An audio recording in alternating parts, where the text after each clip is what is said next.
पिछले कुछ सालों में गलवान जैसी घटनाओं के बाद भारत चीन रिश्तों में कड़वाहट साफ दिख रही थी। लेकिन अब विदेश मंत्री एस जयशंकर की बीजिंग यात्रा ने सभी की निगाहें फिर से इस रिश्ते पर टिका दी है। आखिर क्या है ये मामला और क्यों हो रही है भारत चीन रिश्ते की बात एक बार फिर? आइए पूरी वीडियो में इसी बात को समझते हैं। नमस्कार, मैं उत्कर्ष प्रताप सिंह और आप देख रहे हैं टीवी 9 भारतवर्ष।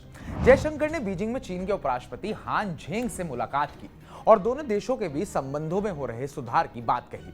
यह वही मुलाकात है जिसे भारत और चीन के बीच बर्फ पिघलने की शुरुआत कहा जा रहा है। क्या कहा जयशंकर ने, सबसे पहले उस पर नजर डालते हैं। एक्स पर पोस्ट करते हुए जयशंकर ने लिखा, बीजिंग पहुंचने के तुरंत बाद उपराष्ट्रपति हान झेंग से मुलाकात की। चीन की एससीओ अध्यक्षता के लिए भारत का समर्थन दोहराया।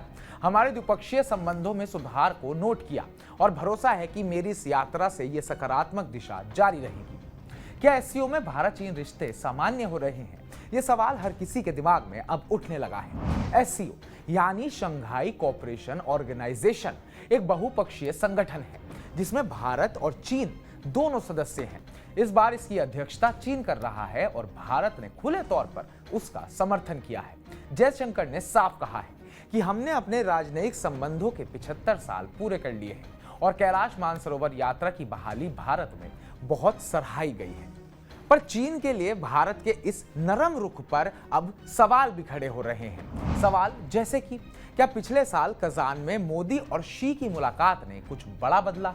क्या दोनों देश अब वैश्विक स्तर पर बढ़ते तनाव के बीच नई रणनीति बना रहे हैं? क्या भारत और चीन फिर से व्यापार और विश्वास के रास्ते पर लौटने की कोशिश कर रहे हैं? जयशंकर ने खुद कहा कि दुनिया की स्थिति इस समय काफी जटिल है और ऐसे में भारत और चीन जैसे बड़े पड़ोसी देशों के बीच खुले विचार विमर्श की जरूरत पहले से कहीं ज्यादा है। भारत और चीन के रिश्ते सुधरने से भारत को भी काफी फायदे हो सकते हैं और वो फायदे कौन कौन से हो सकते हैं, भारत को क्या क्या फायदे मिल सकते हैं, आइए उन पर भी अब एक नजर डाल लेते हैं। सबसे पहला, कैलाश मानसरोवर यात्रा की बहाली। धार्मिक और सांस्कृतिक दृष्टि से भारत के लिए एक बड़ी उपलब्धि है। सीमा पर तनाव कम होने की उम्मीद, एलएसी पर हालात सुधर सकते हैं, व्यापार में नया मोड़, चीन के साथ व्यापारिक गतिरोध में ढील मिल सकती है। लेकिन क्या चीन पर भरोसा किया जा सकता है? यह सबसे बड़ा सवाल है, क्योंकि चीन हमारा वो पड़ोसी है जिस पर जब जब विश्वास किया जाता है तब तब वो एक नया खेल रचकर भारत के साथ विश्वासघात करने की या तो कोशिश करता है या फिर विश्वासघात कर देता है। इतिहास गवाह है कि चीन अक्सर दोहरा रवैया अपनाता रहा है, बातचीत की मेज पर दोस्ती और पीछे से एलएसी पर दबाव। इसलिए सवाल यह भी है कि क्या भारत को इस दोस्ती की पेशकश को खुली आंखों से देखना चाहिए या फिर ये एक और कूटनीतिक चाल है? जयशंकर बीजिंग के बाद तियानजिन में एससीओ के विदेश मंत्रियों की बैठक में भी हिस्सा लेंगे, जहां उनकी मुलाकात चीनी विदेश मंत्री वांग यी से भी होगी। ये मुलाकातें आने वाले समय में भारत चीन रिश्तों की दिशा तय कर सकती है।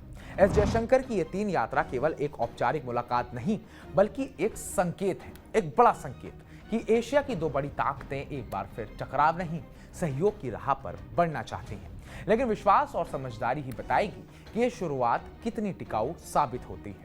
तो भारत और चीन के इस बदलते रुख को लेकर आपका क्या कहना है? क्या भारत और चीन करीब आ पाएंगे? क्या इस बार चीन अपनी तेजी और अपनी चालाकी छोड़कर भारत से रिश्ते सुधारेगा? कमेंट बॉक्स में कमेंट कर हमें जरूर बताइएगा। बाकी ताजा अपडेट्स पाने के लिए टीवी 9 भारतवर्ष को सब्सक्राइब कीजिएगा।